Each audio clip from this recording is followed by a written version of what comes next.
Hi, and a special welcome to you if you are new to the channel. This is Survival Fit Adventures, and welcome back if you're already a subscriber. So today we're talking about some books, specifically these books. So if the power grid failed tomorrow, would you know how to grow food? Would you know how to treat an infection or defend your family? In our modern world, we're completely dependent on digital knowledge for the most part, and AI increasingly. But in a crisis, when the lights go out and the internet dies, what you know in your head or what you have in your hands is what keeps you alive. So that's why today I'm showing you 11 key books that I keep for survival, for off-grid living, and spiritual endurance. I've used these books in good times, and I know they're so valuable and will go up in value in bad times. So these books cover food production, medicine, tactics, security, foraging, and most importantly, faith. So this isn't about doom. It's about wisdom. It's about being the person that others can count on. So let's dive in.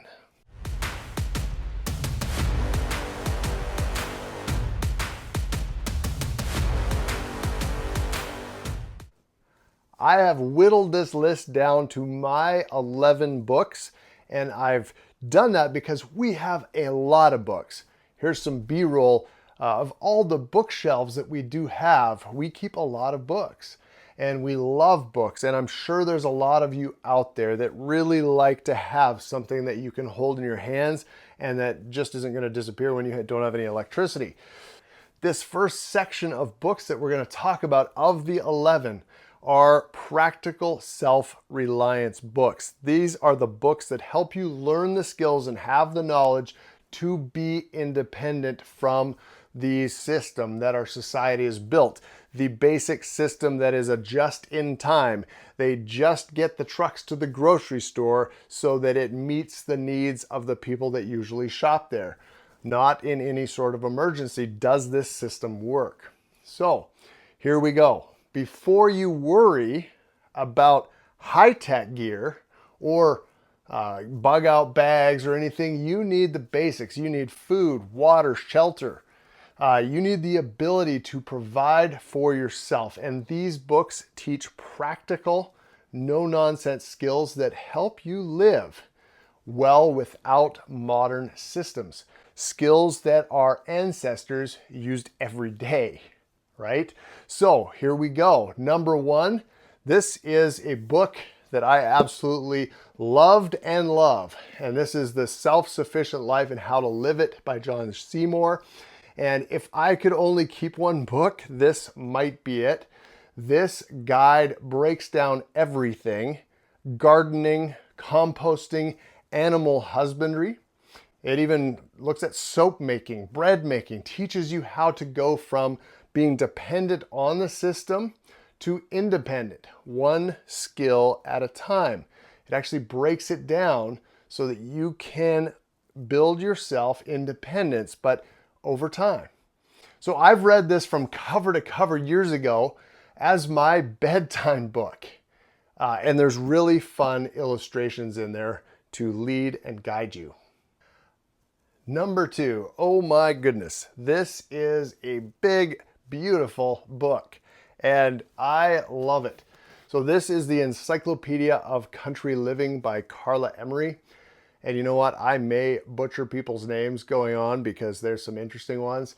But this book, again, I read this by my bedside every night, cover to cover. So think of this as a survival textbook passed down from the old ways. You'll find in this, like even medical things like home birthing, animal diseases, cheese making, candle making, things that you might not think you might not think you need, and then until you do. So I kept this again on my nightstand for months, and you can see how thick it is. Boy, like just the amount of things in here that you can learn. So excellent. Very good resource. My number 3 book in the self-sufficient library would be this book on root cellaring. This actually teaches you a ton of stuff. If you have no fridge and no freezer because they no longer work, or something happened to it, this book shows how to preserve and harvest using underground methods, using above ground methods, but using nothing but airflow, soil temperatures, and really smart design. This is low-tech food security. So this book actually helped me and our young family, this was years ago, learn how to refurbish and use an existing root cellar. And it definitely can help you build one yourself or make yourself an amazing pantry. Here we are at the number 4 book for the self-sufficient category, and that is Edible Wild Plants of the Prairies. Now, this book is really a serious guidebook about where edible plants live and what they're good for. So when the pantry is empty, there is stuff out on the land. There is food out there. And if you know what to look for. So this is a plant identification book that is specific to the region that I live in. But its principle, it applies to everyone. So no matter where you're watching this from or listening to this from, get a local foraging book, study it, and practice. It's fun, especially when teaching kids. And that's a really important point. How many of us are actively teaching someone else these practical skills? And these books help do that. So that's something to think about as a challenge to all of us. How are we teaching the next generation how to do these things? The next big section is medical and herbal books. So we've got medical and herbal knowledge. In a disaster or a grid down situation, medical help might be hours or days or never there. So these books give you the ability to respond to injuries and illnesses and also emergencies, both with modern survival medicine and natural healing wisdom. The first medical handbook that I'm going to talk about, I featured it in the video I did not too many months ago on building your own medical kit. That's a great one after you're done watching this video to go check out. But that is about this book, the Survival Medicine Handbook. Major good book. It is awesome. So, and here you go. Hospitals might not be an option if there is a major situation. So this handbook, it walks you through trauma care, antibiotics, infections, even dental emergencies, which is really important, without electricity or EMS, just a phone call away. So this is another book that I've taken to bed with me. I think you can see a little bit of a, this is something that happens with me. And if there's a really good book, I'm taking it and I'm just reading it every night, cover to cover. So it's come off the shelf several times since then as I've needed to research something. So such a thorough book. I mean, great diagrams all the way through and, pictures to guide you. Excellent. Just an aside, as we go through this book list, I've picked up most of these books off of Amazon over the years. And before that, I ordered them off of websites before Amazon was a thing. But I did get most of these books over the last 20 years, and they've just been such a help. I've provided some links in the description for that purpose for you, just to make it easy. But you can also do kind of the old-fashioned thing and go to the library and check one out. Try to learn it as you have it. I think the important thing of owning them is that you have them forever, basically. So I'd encourage you to check those out. So let's keep going. My number 6 book is The Complete Medical Herbal, it's called. Oh, and my book stack is getting shakier. So this book is amazing for a lot of different reasons. It has got such beautiful, beautiful pictures in it. As you can see a little bit here, just amazing pictures in here for anyone to start recognizing these plants and understanding them. But really, when it comes down to it, modern medicine is a marvel and it does save lives. But nature also has been healing humans for centuries. So this book connects you with that knowledge, and it provides those clear illustrations and pictures that I was showing you, traditional uses and dosages for herbal remedies that you can grow yourself or you can forage, which is perfect in a really bad situation. And I like the pictures and practical application, and that goes far beyond what the local health food store provides. And it actually gives you how to actually make herbal products for your own use. It's an amazing book. Well, that's it for the medical end of things. And of course, you could add more books. You could add a whole pile of books. And I have, like I showed you at the beginning there, I've got lots of other books. These are just a few books that I've pulled out that I think are key books. If you don't want to invest hundreds and hundreds of dollars like we have into books, start with a few and get the basics down. The next section we're going to talk about is tactics and teamwork, because preparedness isn't just about the supplies. It's also about your mindset. It's about leadership, and it's about the ability to defend and protect not only those supplies, but more importantly, the life that you're protecting. So whether you're forming a trusted group or preparing to bug out if needed, these military tested guides teach critical survival strategies. So the first one is the big one, the classic, the Ranger Handbook. Well, we'll just leave that. The Ranger Handbook. This is a book about leadership. It's a book about navigation, patrolling, tying knots, mindset. This is survival under stress, taught with some of the best. So whether you're staying put or bugging out, this is about composure, decision making, and small unit strength. So read. Practice. I've read and practiced many topics in this book with my boys. And we go out and actually do exercises from this book. And it is fun and it is awesome just to pick up these things and use them in real life. For the next one, we'll pick up this book that fell over. And it is number 8, the Survival, Evasion, and Recovery little mini book, and it's really from it's the multi-service procedures for survival, evasion, and recovery. This is the June 1999 edition.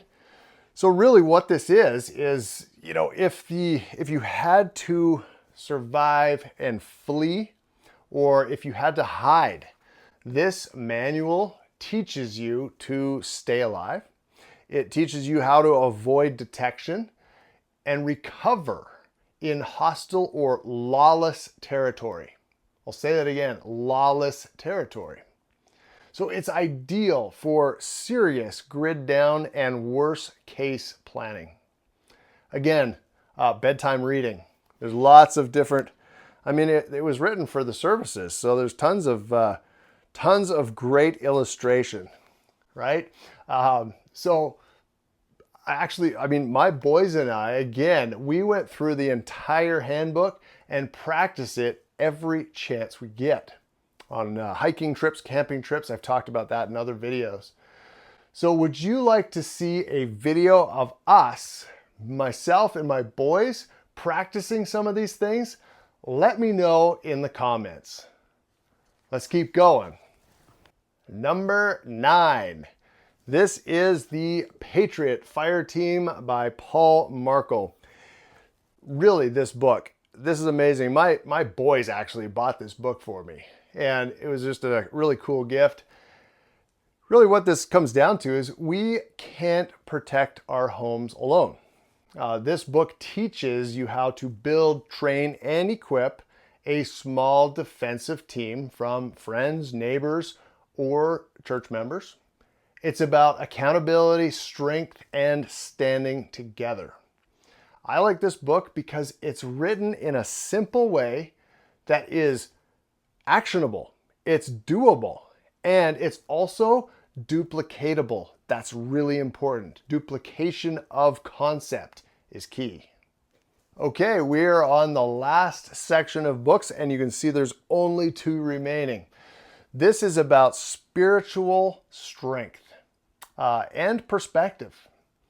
Because disasters, they test more than just your body. They test your spirit. There's fear a lot of times.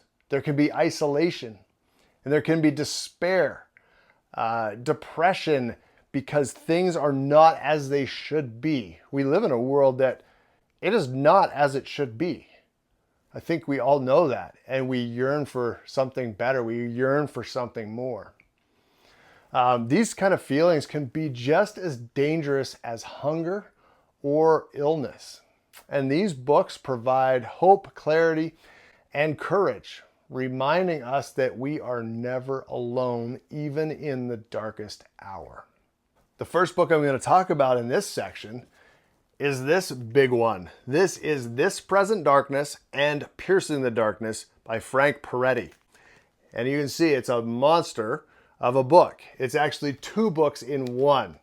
And these novels, they paint a chilling and also hopeful picture of spiritual warfare. So in times of societal collapse, do you think evil sleeps, or does it just run rampant? Well, I believe it's running rampant, and it's increasing. So these stories remind us that we are never alone, and that prayer provides real power. I read these books as a teenager, and I've read them several times since. And by the way, I've had a lot of time since I was a teenager. Number 11, and I'm sure some of you can guess what this last book is. And you would be right. It is the Holy Bible. This is an ESV version, and it just really is the most economical version. We use this version because it's large print as a family reading Bible that we tend to read after dinner time.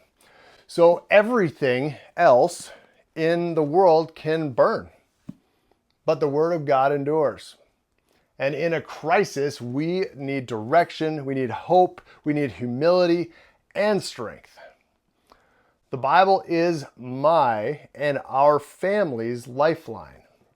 And it's not just for survival, but it points to the only real hope, and that is in Yah, through the work of His Son, Yeshua. It holds guidance for leadership, stewardship, and being fearless. So that's why it's always on the top of my pack and what I read most. Reading it brings me to know Yah, and Yah directs my path, and I have nothing to fear. So that's my list. I know there are many more good books out there. So please share in the comments the books that you have for this purpose. So here's the truth. When disaster strikes, you won't rise to the occasion. I won't rise to the occasion. You fall to the level of your training and your preparation. It's just the solid truth. So these books, they're more than just paper and ink. They are the hard-earned wisdom of generations, other people that have done it. And they've helped me build skills that I can count on when things are uncertain and you can do the same. Again, I've linked all of these books down in the description. Most are on Amazon, often available used or new for only a few dollars. If your budget is tight, don't worry. Like I said, go to the library and borrow those books. And even if you just read 1 or 2 chapters, you're gaining a head start in knowledge that can go a long ways if things get bad. I would encourage you to start small. Choose one book, read it, practice what you learn, and build that head knowledge while you can. And also your finger knowledge, learn how to do some of these things. Because someday, when things don't go as planned and someone pushes the wrong button, what you know could be what keeps your family safe, fed, and calm. And don't forget the spiritual side. When the world feels like it's just breaking and there's so many things that are just messed up, there's truth and there's hope and there's courage. And those are our true lifelines. So here's my challenge for you. Pick one book from this list and commit to learning from it this month. Then come back in the chats, in the comments, and tell me how it helped you. That would be amazing. That would be awesome. I would love that, because the biggest thing that I say to people in the comments is, I love to see you taking action in your own life, because that's what's most important to me. I mean, I worked in disaster preparedness, and I saw that many people weren't prepared, and the results of that, right?